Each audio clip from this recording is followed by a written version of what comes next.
You're watching Real English with Real Teachers. Real Teachers. Hello and welcome to Real English with Real Teachers. Today we've got a bit of a different episode for you. We found an amazing Korean YouTuber called Big Marvel who does a range of different videos, funny challenges with his mates and tasting different food, all kinds of strange things. And it's a channel of humour. It's a comedy channel and we love it. And we thought because he's doing it in English and he's Korean, maybe we could talk about some of his common mistakes, applaud him on some of the really good English that he is using, and maybe give him some tips so that he can use some British English in his videos. So we've got Spin the Mystery Wheel with his ex, Daring. Big up yourself. Yeah, big up yourself, Big Marvel. I like your ex, she's really attractive. So let's play it and see what we've got. Yo, what up guys, it's Big Marvel here. Today I'm with my ex-girlfriend. How are you? Fine. Did you miss me? Did it? Oh. So anyway, we will going to play the spin roulette challenge. So first yoga, slap, sex dance, skip, kiss, eat sausage, delete channel. Delete channel. Wow. Imagine that. Alright, so the first thing that I thought was interesting, Charlie, we will going to play. We will going to play the So this is a grammar mistake, and it should either be we're going to play or today we are playing.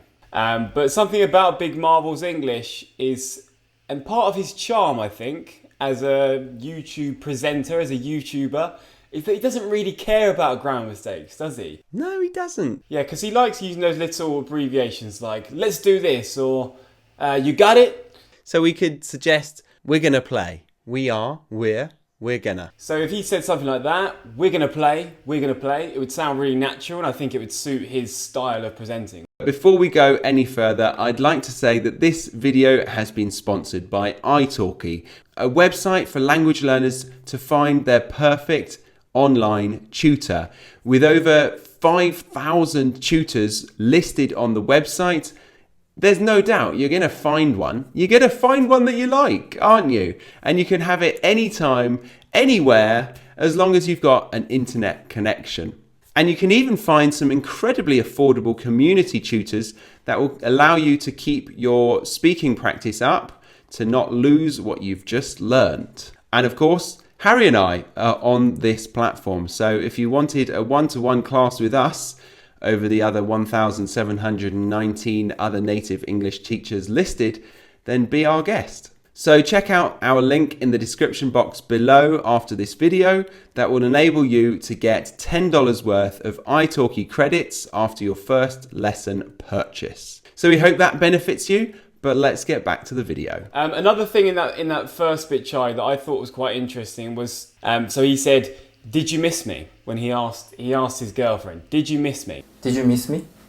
So he's used the auxiliary verb correctly, and often Koreans don't use auxiliary verbs because they don't have them in their own language. So I thought it was really good that he was using that correctly. Nice. Okay, so well done, Big Marvel. Yeah, well done, Big Marvel. Okay, 3, 2, 1, let's get it!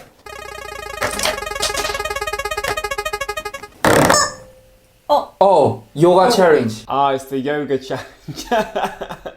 Do you think we could do the yoga challenge, the two of us? I'd probably have to be the girl in this situation. It's called acro yoga. It's quite good fun until you put your back out. So he said yoga slightly differently, didn't he? He did, yeah. So he said yoga challenge. Yoga challenge.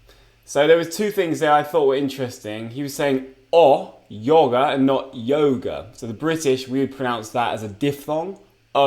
Yoga. And then how about the way he said challenge, Charlie? Challenge. So he didn't really pronounce the L's, did he? Challenge. Yeah, so in Korean, they don't distinguish those two sounds. They would just treat it as one sound. So that could cause problems for Big Marvel, if he's having a conversation. So the R and the L, it is important to try and distinguish the two. Mm-hmm. But another thing from that clip, which was quite interesting, was when he was counting 3, 2, 1. He said, Shri, 2, 1. Okay, 3, 2, 1, let's get it! So he didn't pronounce the TH sound. It wasn't.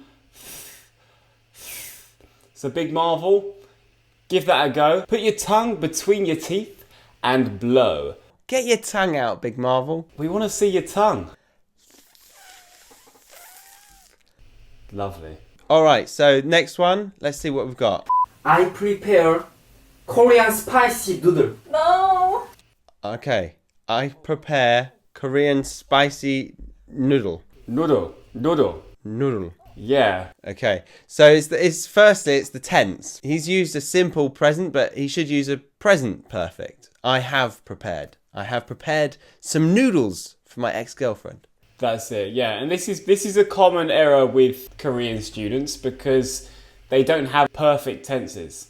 So it's quite hard to distinguish the perfect tenses from the past simple or the present simple.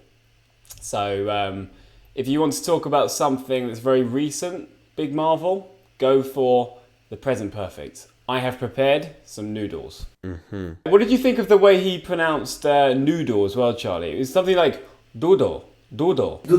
Doodle. Well, that's a different word for us, isn't it? Doodle. So he needs to change the d to the n. Noodle. Noodle. You want to slap? Oh, you have to slap me. Favourite. Yeah, he loves me. that. Ah, okay. Oh. This is just game.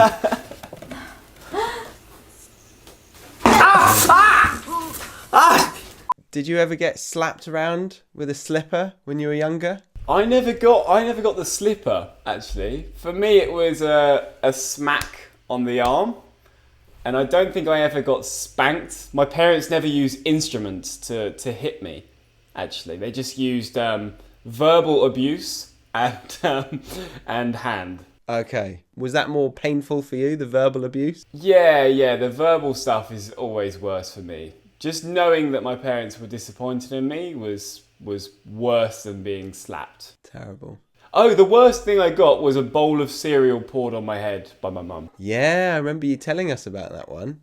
I was being a very unpleasant little boy, and my mum had enough of it and just poured a bowl of cereal on my head. What about you? Did you ever get the slipper or flip-flop? I think my dad actually threatened me with a slipper once, but he never went through with it. Right. I think that kind of thing puts fear in a kid, rightfully. Like, don't use it too much. Yeah. When you were wrong, you had a red bum. Yeah. So before he was slapped by his girlfriend, he said, "You have to slap me." But it was the way he said it that I thought was interesting, Charlie. And he said, "You'll have to slap me." You have to slap me. It was quite monotone. It's quite monotonous. Quite robotic. And there was the same amount of stress on every word. And it's the way we speak, the way native speakers use the language is very different. It's true. Yeah, so we would have a bit more stress on the content words, like have and slap. And then the me might be a bit softer. You have to slap me. If I throw a sentence at you, the same sentence, but I change the stress, can you tell me what it means, Charlie? Mm-hmm. Mm-hmm. Yeah? Mm-hmm. Okay, so you have to slap me. I'm being forced to do this thing of slapping him. Okay, so it's your obligation, right? You need to do it to me. Yes. Okay, next one. You have to slap me. Well, there, I know the actual thing I need to do is slap. Not shoot, not punch, not kick, not spit. All the nice things. All right, another one. You have to slap me. There's lots of us in the room and you're pointing at me. You have to slap me. Not him, you. And then you have to slap me. There's potential people that I should be slapping, but you're telling me that I need to slap you and you only. There you go. So the same sentence, but different stress on different words completely changes the meaning of that sentence. Whereas Korean, they don't have that. The way they would emphasize things is by changing the order of words in a sentence. So a little tip is choose the word that's important in the sentence. to determine the meaning and then stress that word. Okay, 3, 2, 1, let's get it!